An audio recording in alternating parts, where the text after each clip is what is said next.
Europe 1, 6h24, l'écho et vous, Thomas Soto. Et Axel de Tarlet. Axel, la Lituanie va donc devenir, le 1er janvier prochain, en 2015, le 19e pays membre de la zone euro. Et selon vous, Axel, voilà un signe très encourageant parce que ça veut dire que l'euro est redevenu une monnaie attractive. Oui, alors pour la Lituanie, l'intérêt n'est pas qu'économique, il est aussi politique. Parce que la Lituanie, c'est un petit État balte qui faisait partie de l'URSS exactement comme l'Ukraine. Donc vous voyez, appartenir à l'euro, c'est comme avoir une assurance vie contre Vladimir Poutine.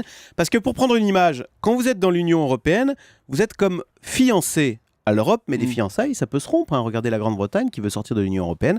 Alors que quand vous êtes dans l'euro, c'est comme un mariage, c'est pour la vie, enfin théoriquement. Oui. En tous les cas, un divorce, c'est coûteux. Et c'est tellement coûteux parfois qu'on renonce. C'est exactement ce qui s'est passé en Grèce. Malgré une crise épouvantable, les Grecs sont restés dans l'euro. Et vous remarquerez, Thomas, que plus personne n'envisage sérieusement aujourd'hui de sortir de l'euro. Même Marine Le Pen n'en parle plus. Et de fait, il n'y a en France qu'une minorité, à peine 30% des gens qui veulent revenir en France. Donc malgré tout, vous voyez, nous restons très attachés à l'euro. C'est quand même singulier parce que l'été, il y a 2 ans, c'était une question de jour, la fin de l'euro.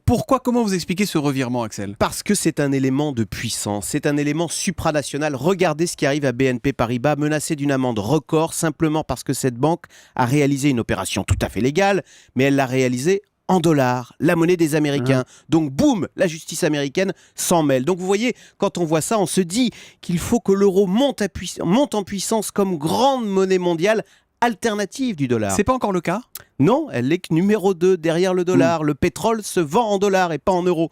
Donc vous voyez, et puis il y a un autre point qui est très important, qui fait que personne n'a envie de revenir au franc, c'est que, disons-le, ça marquerait la fin de l'aventure européenne. C'est Angela Merkel qui dit, si l'euro échoue, l'Europe échoue. Et au fond, personne ne veut que l'Europe échoue. Alors c'est très agréable votre enthousiasme matinal, mon cher Axel, mais il y a quand même un point qu'on ne peut pas complètement nier, c'est que l'Europe va mal. Vous avez vu le triomphe des eurosceptiques aux européennes, c'était il n'y a pas très longtemps. Oui, alors, mais ce sont les institutions qui ne fonctionnent plus. Aujourd'hui, on est 28 dans l'Union européenne et on continue de fonctionner comme quand on était à 6.